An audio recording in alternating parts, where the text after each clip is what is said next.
स्वागत है आपका मित्रों हमारे भक्ति ज्ञान स्टोरी में। तो मित्रों हम जानेंगे कि जिसे हम अपना घर कहते हैं वो घर नहीं सराया है, ऐसा क्यों?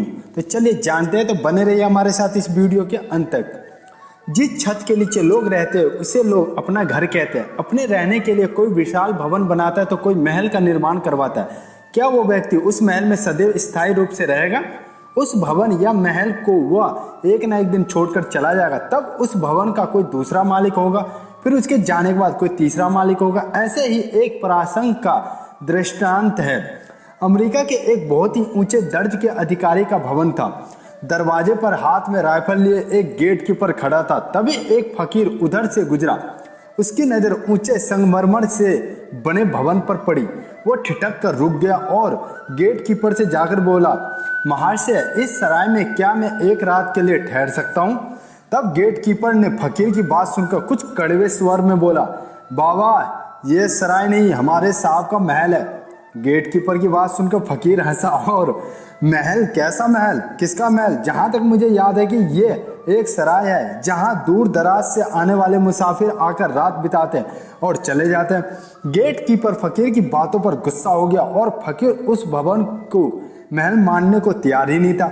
इस तरह दोनों के बीच तकरार बढ़ गई और आवाज अधिकारी तक पहुंच गई। वह अपने पक्ष कमरे से निकलकर बाहर आया और पूछने लगा, फकीर बाबा, क्या बात है? फकीर ने एक नजर अधिकारी को देखा, तब बोला, बेटा, ये ऊंचा मकान जिसमें तुम निकलकर आए हो ये मुसाफिरों की सराय है ना? और ये बंदूक वाला गेट कीपर मुझसे कहता है कि मेरे साहब का महल है। तब अधिकारी ने कहा, हाँ बाबा, बंदूक वाला सही कहता है, ये मेरा महल है। गलत, सरासर गलत। फकीर बोला, ये महल नहीं सराय है, क्योंकि बहुत दिन पहले जब मैं यहाँ आया था तो इसमें कोई दूसरा रहता था। अधिकारी ने कहा, वो मेरे पिताजी थे।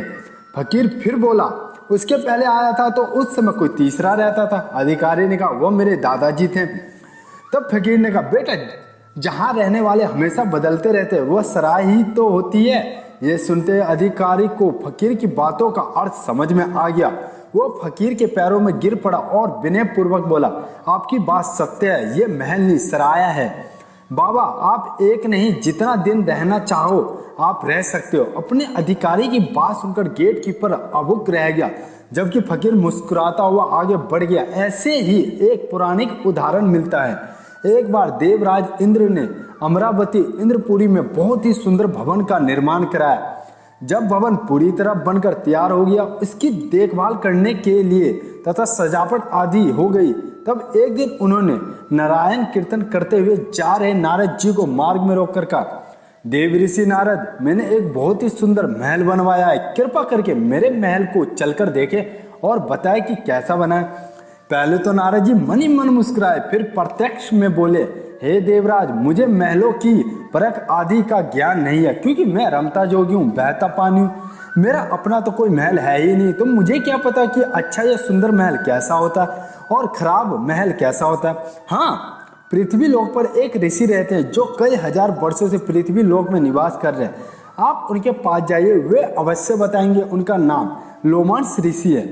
देवराज इंद्र अपने ऐरावत हाथी पर सवार होकर उसी क्षण लोमांस ऋषि के पास गए और प्रणाम करके एक और खड़े हो गए। ऋषि ध्यान मग्न थे। देवराज इंद्र उनकी आंखों खोलने की प्रतीक्षा करते हुए इधर उधर देखने लगे, किंतु उन्हें लोमांस ऋषि का महल तो क्या एक कुटिया भी नजर नहीं आई। जब ऋषि ने आंखें खोली तब देवराज इंद्र ने पुनः प्रणाम किया और कहने लगे, ऋषिवर, आपने रहने के लिए कोई घर नहीं बनाया? घर रहने के लिए? कहकर ऋषि हंसे। लोमांस ऋषि ने कहा, इंद्रदेव, यह शरीर नश्वर है, नष्ट होने वाला है। इसका क्या भरोसा कब यह शरीर छूट जाए, तो वो बनाया हुआ घर यहीं रह जाएगा। जब वो घर साथ ही नहीं जाएगा तो क्या बनाए? तब आश्चर्यचकित होकर इंद्र ने कहा, ऋषिवर, मैंने तो सुना है आपकी आयु कई हजार वर्ष है। हाँ, आपने सही सुना है इंद्रदेव, मेरी आयु बहुत लंबी है। मनुष्य का 100 वर्ष, देवताओं का एक दिन होता है। इसके हिसाब से देवताओं की आयु 100 वर्ष मानी गई है। देवताओं के 100 वर्ष बीतने के बाद इंद्र बदल जाते हैं। 100 इंद्र के बदलने पर ब्रह्मा एक रात दिन पूरा होता है और इस हिसाब से ब्रह्म की 100 वर्ष आयु मानी गई है। जब एक ब्रह्म बदलते हैं तब मेरे शरीर का एक लोम रोए बाल टूटता है। मेरे शरीर के जब सारे रोम टूट जाएंगे तब मेरी मृत्यु हो जाएगी। फिर भी मैंने एक कुटिया झोपड़ी भी नहीं बनाई है, क्योंकि मैं जानता हूं कि मुझे भी मरना है। फिर झोपड़ी या महल बनाने में समय क्यों बर्बाद करूं? लोमांस ऋषि की बातें सुनकर इंद्र को ज्ञान हो गया और वे बिना कुछ कहे इंद्रपुरी वापस लौट आए। तो मित्रों, आज हमने जाना कि जिसे हम अपना घर कहते हैं वो घर नहीं सराय क्यों माना जाता है। तो मित्रों, मिलते हैं किसी नई कहानी के साथ। जय श्री कृष्णा।